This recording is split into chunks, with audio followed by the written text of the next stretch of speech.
Michelle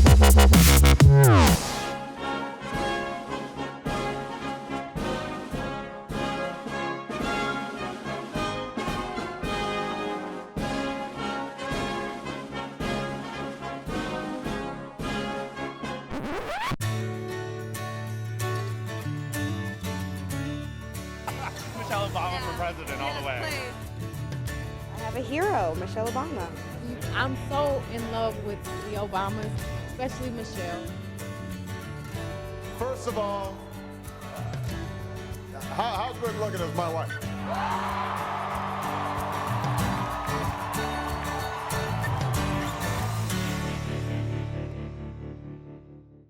The First Lady of the United States of America is exposed to just as much scrutiny as her husband.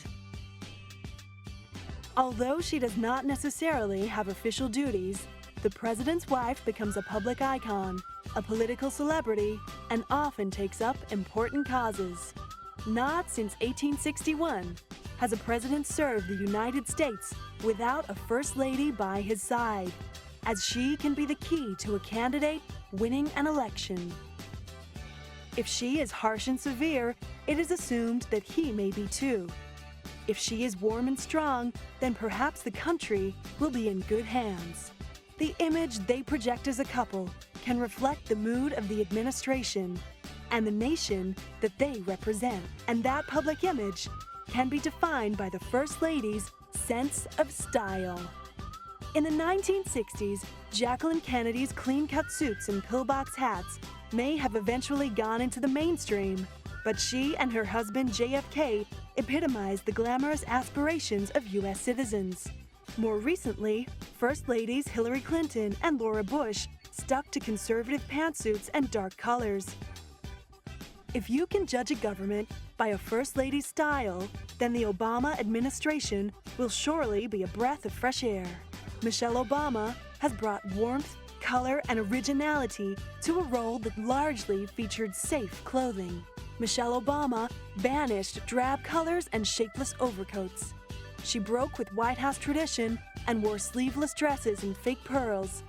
And she stepped out in watermelon pink, lemon yellow, and lime green. Michelle Obama had a real woman's figure, and she dressed to show off her best assets, her toned arms and svelte waist. And just like every woman in America, she showed that she was real by shopping at Target and the Gap and wearing the same thing twice. Well, I think her style is great because she's somebody who actually loves fashion, but I don't think she's trying to make a career out of it. And I think as a First Lady, that's kind of extraordinary. Michelle Obama has ushered in a new era of style, where the outward appearance is made all the more appealing by a warm smile, a sharp intellect, and a balanced personal life. A style where fashion choices aren't dictated by labels, but by taste. Her style is one of a fresh new attitude. She's young, she's modern. I think she's very practical with the way that she dresses. And I also think that she is going to bring a new American vision to the way people dress. Michelle Obama wasn't always the stylish woman we know today.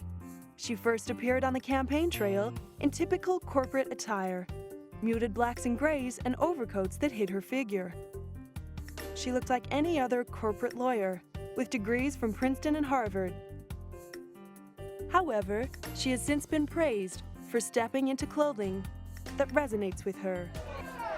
She just looks great in things. She carries things very well. Her deportment's wonderful, and I love that she tries mixing things up. She doesn't look like someone said, "You wear this." You know, she's like, makes her own decisions and budget things and some expensive pieces, and she's just very comfortable in herself anyway. So she looks fabulous in most things, and I love when she met the Queen in a cardigan. That killed me, but you know, she's great. Michelle is renowned for her irreverent style, and on her first official visit to meet the Queen of England, she surprised onlookers by turning up in a cardigan. The outfit itself was elegant enough. She wore a simple black and white shift dress by Isabel Toledo. Following that, she took a plain black cardigan by Parisian designer Azzedine Alaïa to dress down the look. Although the cardigan was by one of the world's biggest designers, she was still criticized for being too informal, and in the English aristocracy, black is only worn in mourning. Although Michelle often wears the work of Elia, she has also broken with tradition by mixing high street labels and unknown designers with big-name fashion houses. She is a very modern woman who is, I want to say, stylish and sensible at the same time. I think she really has good taste. I think she appreciates good clothes, but she doesn't necessarily, at least it's been noted that she doesn't spend a lot of money on clothes. She spends enough money. She buys from a lot of different vendors, and I think she has a great sense of putting things together. One of the items that Michelle Obama has characterized is a certain style of shift dress. Simple, elegant, and perfectly showing off her toned arms, the dress allows her to play with color without looking over the top. She loves dresses. At Style.com, we did a story called the Michelle Obama shift dress, and we're just seeing so many of those dresses now. The little sort of sleeveless silhouette, nipped in at the waist with a little flare to the knee, and that's sort of become her signature look. If a woman understands her body and her position in life, she can dress in so many great things. And I think Michelle is going to be a wonderful example to all of us with that. To dress her look up or down, Michelle often teams the shift with a knee-length jacket for added elegance and warmth during chilly afternoons spent on official duties, or a crop jacket, such as this glamorous black-on-black ensemble worn when she and Barack were reportedly heading out for one of their scheduled date nights. Wearing clean, simple lines has allowed Michelle to play with bold, statement-making colors. She stands out as the woman in pink in a sea of drab suits. Michelle favors contemporary, unusual tones, avoiding anything safe or overused. In terms of her style, she's also, she loves color. She looks amazing in those jewel tones that people talk about, the reds, the blues, the purples. One of Michelle's more controversial color choices was the lemony green she chose for the presidential inauguration.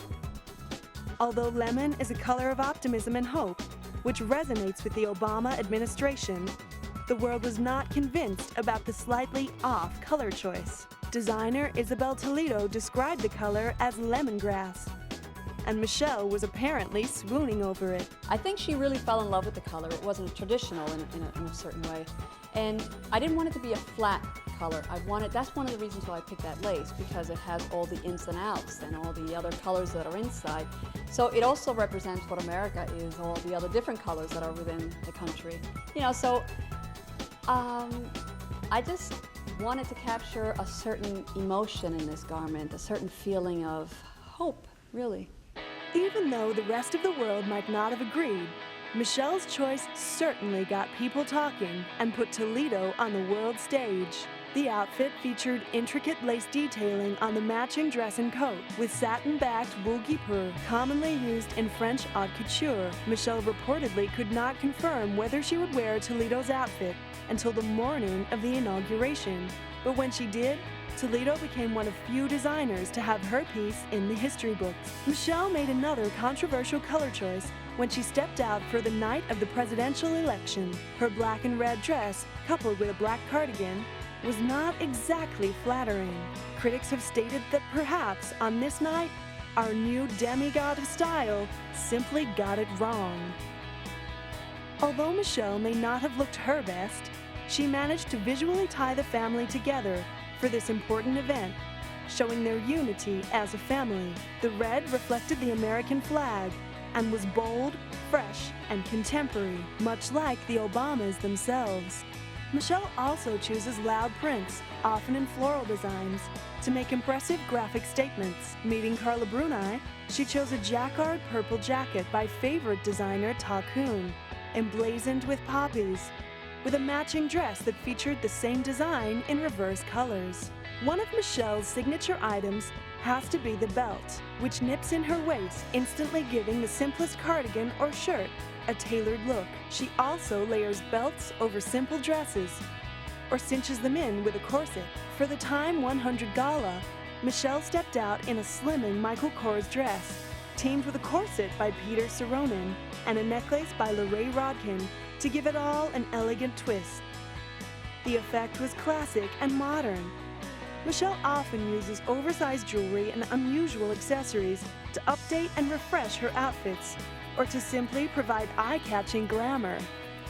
Seen here with a green flower on a simple yellow dress, she instantly lifts the whole outfit. Mixing two bold colors together might be considered too over the top for a first lady, but Michelle manages to keep the look clean and fresh. And this oversized jewel on her simple jade green dress gives a clean outfit some pizzazz.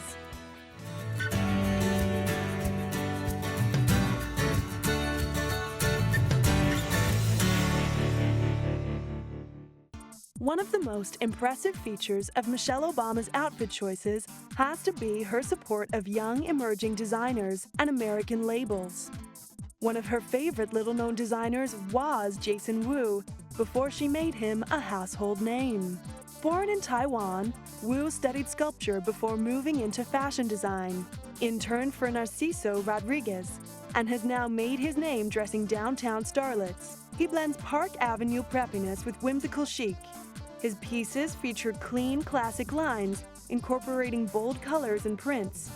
With originality, color, fun, and ever-present elegance in his design, it's no surprise that Michelle instantly took to his work. Although she has stepped out in plenty of Jason Wu pieces, it was a shock to fashionistas and media commentators when she wore one of his dresses to fashion's Night of Nights, the inauguration ball. In the lead-up to the event, commentators assumed that Michelle would choose a well-known American designer who reflected the American dream. She's probably going to go to, a really important American designer. Oscar de la Renta has done dresses for Laura Bush and for Hillary Clinton's inaugural appearances. He is a very likely candidate.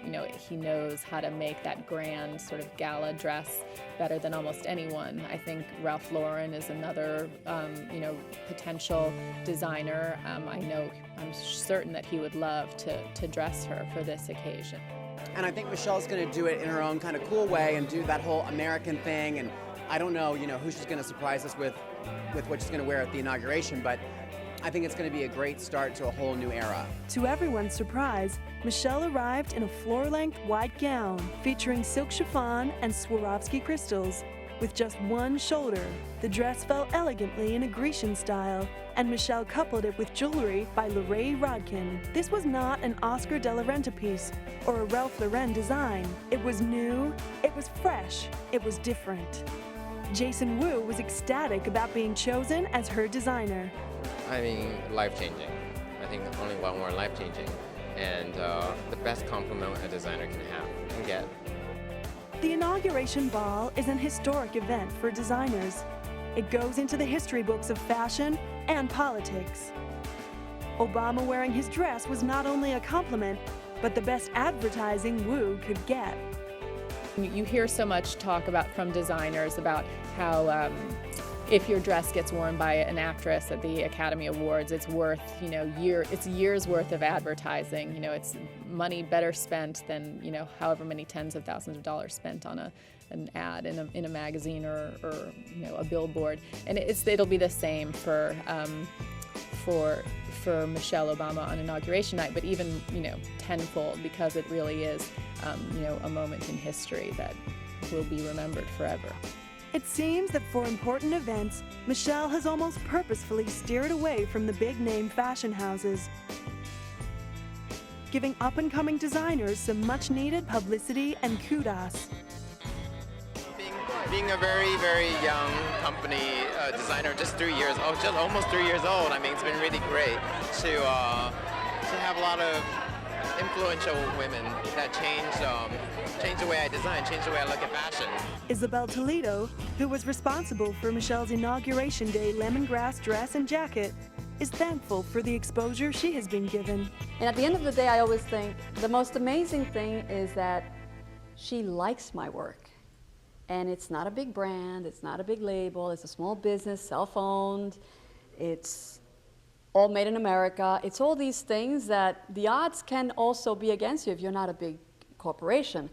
But she chose to represent. She chose to represent someone like me by choosing to wear my work.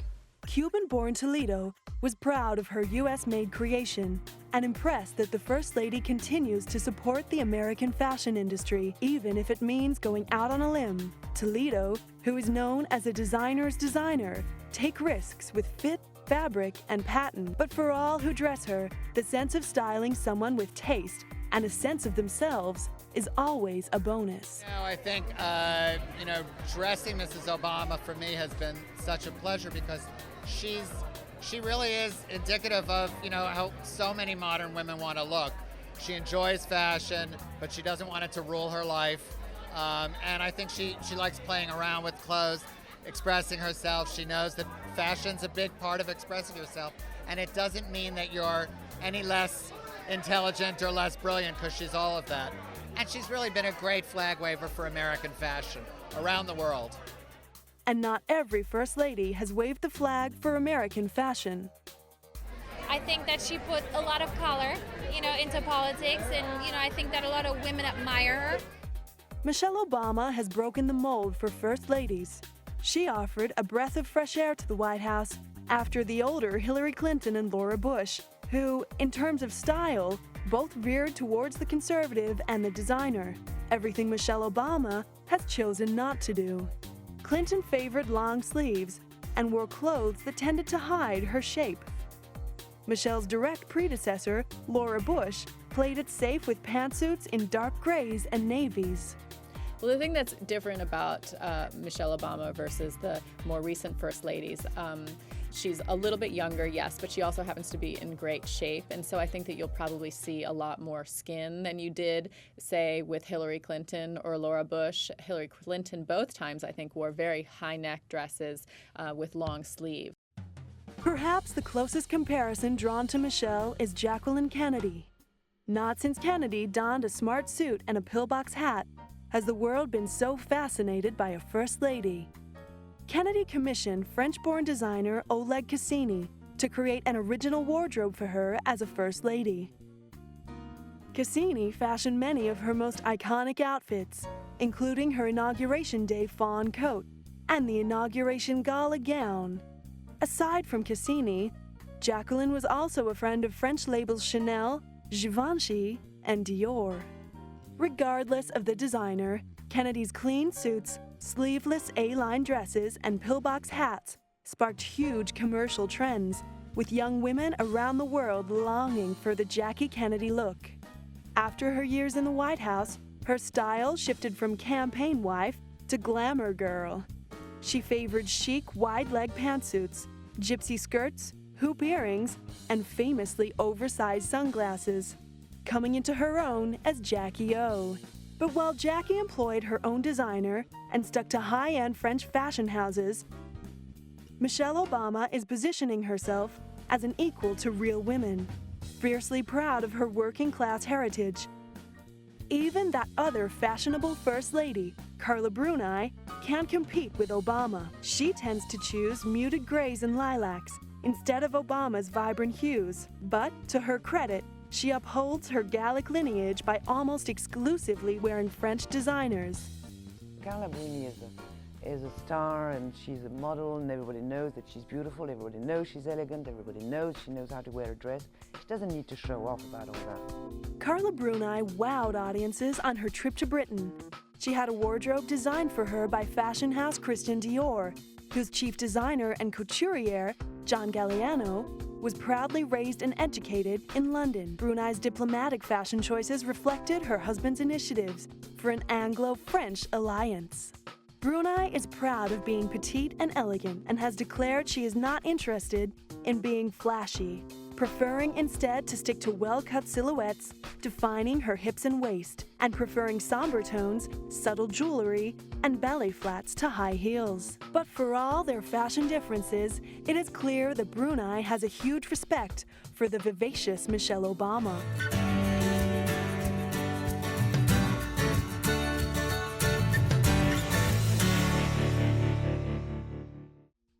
Since becoming First Lady, Michelle Obama has had to ensure that she can look elegant on more than just state visits and official duties. She has focused her attention on the Let's Move campaign, attempting to reduce childhood obesity, and in the process, has been seen stepping out in Converse sneakers and jeans. But even in her gardening gear, Michelle manages to look stylish in a navy sweater over riding pants with knee-high boots. And we're gonna have some mints, and we're gonna have some lettuces, and we're gonna have some berries. We're gonna also have a beehive because one of the gardeners here, I'm glad you're excited because my kids aren't very excited about the beehive. But we're gonna try to make our own honey here. So the whole point of this garden for us is that I wanna make sure that our family, as well as the staff, and all the people who come to the White House and eat our food, get access to really fresh vegetables and fruits. Because what I found with my girls, who are 10 and 7, is that they like vegetables more if they taste good.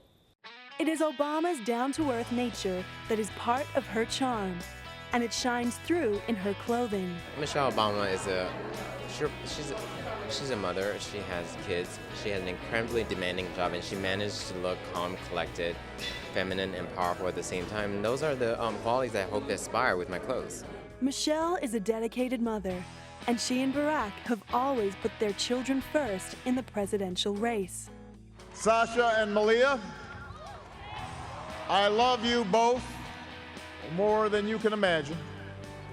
And you have earned the new puppy that's coming with us to the White House. Even when selecting a puppy, they chose the stylish Portuguese water dog. The only concern we have is apparently Portuguese water dogs like tomatoes. Michelle's garden is in danger. So I don't think we have tomatoes. Not yet. So we got to figure out. He doesn't know how to swim. Yeah, apparently they have to be taught how to swim, which is interesting because they have webbed feet, and they've heard fish for the fishermen in Portugal. This is what we've heard. It is Obama's attitude of being a real woman that sets her apart from other first ladies and makes her a role model for women around the world. Obama combines style with substance, elegance with practicality, and haute couture with high street labels. Wearing colors, shapes, and designers that catch her eye, she allows her warmth, charisma, and intelligence to shine through in each outfit. She has shown that impeccable style is not about wearing labels or picking up whatever is in fashion or even following what your contemporaries wear. It is about choosing what resonates with you.